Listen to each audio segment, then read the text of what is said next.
Hi everyone, let's talk books, and today I want to give you a wrap up of Tome Topple. So this is a readathon that I did this summer for the very first time, and I did post a TBR which is on my channel. So this is just me coming back in here to update you on how that went and how much I read. So let's get right to it. I did pretty well. I did not read everything that was on my TBR, but I knew that that was going to be the case. But still, I read a lot, and I got close to completing that TBR. I believe there's only one book from my TBR that I did not read. Now, to be fair, the last book that I finished from that TBR, I didn't finish during Tome Topple. So Tome Topple was for 2 weeks in June, and this last book I just finished a couple of days ago. So I went long. Sorry, not in June, in July. Tome Topple was in July, wasn't it? Yes. So let's get right to talking about the books, because as I found out during last month's wrap up, I like to talk a lot when I do wrap ups of books, and when I've read a lot of books, it can get a little long in these videos, so I want to keep this one short. So the first book that I read for Tome Topple and that I finished was Kristin The Nightingale. I also have a full review on this one, so I won't talk too long about it. The long and short of it is that I really liked it. I believe I gave it 5 stars in my individual review of it. It's probably now more at like a 4.75. Something along those lines, because it wasn't like a perfect book, but it was just so good, and a lot of the history in here is done very nicely. So before I say more on that, I will just direct you to the individual review of that book if you're interested. The second book that I read was A Discovery of Witches. I have had this on my nightstand for years and years, and I didn't get to it because it came out when I was in graduate school. I did not know all the hype about this because I did not know BookTube existed at the time, but I finally decided to pick it up, and actually a few of you had mentioned it to me, or had recommended it to me, so I was that gave me the extra push to actually pick it up during Tome Topple. It's the first of a trilogy, I believe. Yes, this is a trilogy. So I read the first 150 pages, and obviously I finished it, but I read the first 150 and I felt totally transformed by this book in a really good way. It boosted my mood. It made me happy, and it's been a long time since I've had a book have such a positive effect on me. Like, usually even if I like a book, it's like, it's good, it's fine, but it doesn't like, I don't have like an emotional and physical like reaction to it the way I did for this one.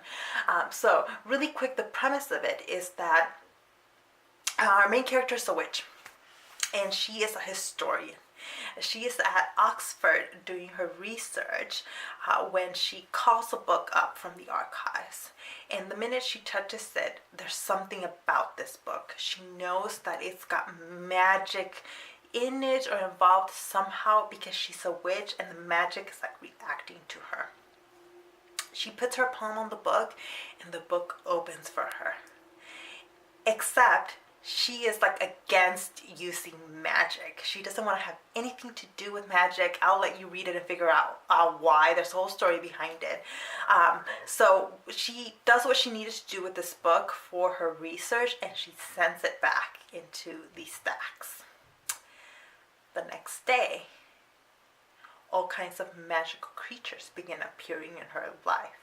So in this world, there are witches, there are vampires, and there are demons. So all of a sudden, there's all kinds of vampires, witches, and demons that are hanging out. She doesn't know why, but she suspects maybe it's related to the book, etc. So the rest of the book is her figuring that out. So the reason this book, and especially those first like 150 pages, really spoke to me was because I'm a historian, and so everything that so is Harkness, by the way. Deborah Harkness, the author, is a historian, and she teaches at USC. And the way she describes like working at the archives and doing the work of historians, it just, obviously it's written by historians, so it just spoke to my soul. And it was like everything you want and expect out of an archive experience, like she gives to the main character, and it was just so beautiful. For some people that part might be boring or not that interesting, but to me it just really spoke to my soul. And I know like I'm not gonna find a book full of magic that only I can trigger, but the equivalent of that for a historian is finding that document, that file in the archives that is going to transform your research. It's going to give it new meaning, and it's going to open the doors, and it's going to act as a key to solving the mysteries that you were trying to solve and answer the questions you were trying to answer. And I've had that moment in the archives. I've had it sitting in France in this little town of Angers, and I've had that moment of picking up the right file, and it's just like, oh my god, a light bulb goes off, and you know your work is gonna be different from this point on. So that really spoke to me. The second thing that really spoke to me about in the first like 150 pages is that a vampire appears, a dark, mysterious, dangerous vampire. And I was like, yes please, I'll take one of those. And like secretly that's like one of my fantasies, like being in the archives, working in like one of the oldest libraries in Europe, and a vampire appears. Like, ridiculous, yes, but you know, whatever. The author Harkness also does a really good job of integrating like the historical knowledge that the main character has with, like, all of a sudden she's meeting and hanging out with a vampire, and this vampire has lived for what seems like all of human history. So he was there at like some of the most pivotal moments in history, which convenient, I know, but when you're a historian it doesn't matter. This person was there. So that really spoke to me. So I love like the first third of this book, and I liked the last third of the book. But I have to be honest, I'm giving this book 4 stars because there's a third chunk in the middle that devolves into just purely sappy romance story. There's a romance story on here, and it's like it's not a healthy relationship, and it actually does call back a lot to the romance in Twilight. I hate making that comparison, but because it's like a vampire love story, it's there. Like the comparison just, it begs to be made. And unfortunately I felt like the focus that chunk in the middle has on that love story takes you away from the other things that the book really does great. I can stand some love story. I love some love story, but I think in this instance it went too long, and it got too like negative to the point where I was questioning whether this relationship was something that I should be like behind. I was like, can I support this relationship? I'm not sure if I can support this relationship. It doesn't seem that healthy. But I kept reading, and I felt that there were redeeming qualities in the story in the last chunk, the third of the book. Now, as soon as I fell in love with the first third of this book, I went online and saw that not only is it part of a series, but this book ends in a bit of a cliffhanger. So without finishing the book, I went out and bought the next 2 in the series. So I will definitely be continuing with this series, but I am a little bit more weary because of that kind of long love story elements in this book. So just know that. So I'm trying not to give spoilers, but I feel like it's something you should know, that there is quite a bit of love story in this book. If you've read the whole series, let me know if there's going to be a whole lot of that in the next 2.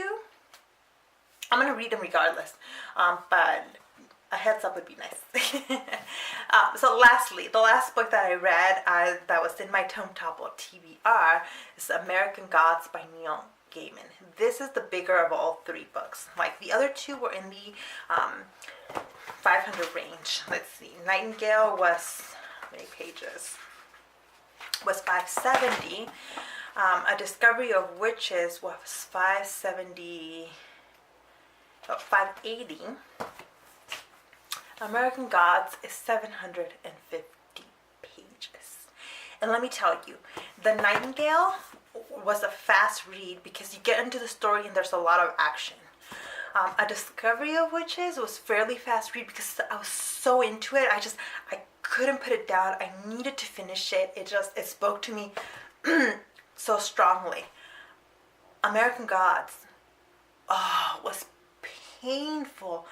I was forcing myself at first to read 100 pages a day, and it was like I had to force myself to read that much. It's a god boring book. That was terrible. I gave it 3 stars. I give it 3 stars because there is like larger meanings in this story. Like there's not a whole lot of plot. There's a kind of thing that propels the storyline, that propels the characters to do certain things, but there's a whole lot of just nothing in this book. Pages and pages of people having dreams, people going from one point to another point, and people who love this book will probably tell me that that's the point. It's about those journeys. Yeah, but they're boring. Like this book is really about how we view gods and religion and deities in the U.S., in America. And at another level, the story is about middle America, right? Like America outside of the big cities. And those parts, to me, those are my favorite parts, actually. The kind of like small town America that's in this book ring very true here. Now, I live in work.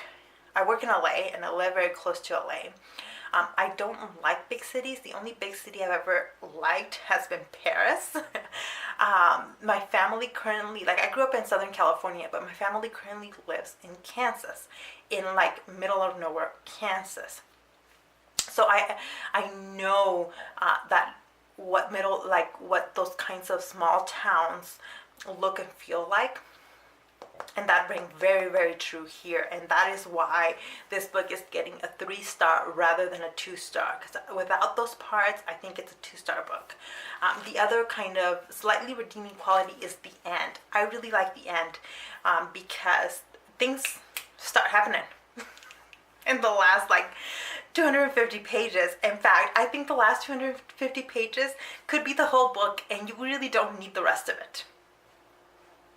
That's just me. This is also the edition. What is it called? The author's preferred text edition. So he added to this story since from its original publication. I don't know what he added in here because I never read, the original edition of this book, but he could have left it out. This is also the very first Neil Gaiman I've ever read, and I really should have started with a different book because this almost doesn't make me want to pick up a different Neil Gaiman, except that I went online and looked him up and saw read the descriptions of some of the other books he's read. Those sound way more interesting. It seems like he's very good at building worlds, and I can see that from this book. He begins building worlds. Here he just gets too caught up in kind of traveling from one point to the next in middle of nowhere, the U.S. But anyway, didn't enjoy reading this book, but I found some redeeming qualities in here that made me ultimately not hate it. How's that for a review? But I think I did pretty good for Tome Topple. 3 giant books. Somebody do the math. 750 pages, plus 580 plus 570. That's a lot of pages that I read this month so far, and we're only halfway through June. So I had read other books before these, and I've been reading other books since then, so June's not over yet. So I will have a wrap up at the end of the month that's going to include the other stuff that I've been reading, and hopefully I will not be as long-winded as I was this last month. I'm also going to be traveling at the end of the month, so I probably won't get as much read as I did last month, but I'm hoping to do a little bit of vlogging while I'm traveling, because I'm going to be making my first ever trip to Canada. I'm going to be in Montreal and in Quebec City for something like a week. So hopefully I'll be able to share some of that footage with you all, especially if I find some bookstores, and I'm hoping to have time to just sit at cafes and read. So it's not going to be a high activity trip, but it'll hopefully be a very good trip. So by the time this video goes up, I might already be in Montreal. So wish me luck, and thank you so much for watching. I'll see you in the next one. Bye.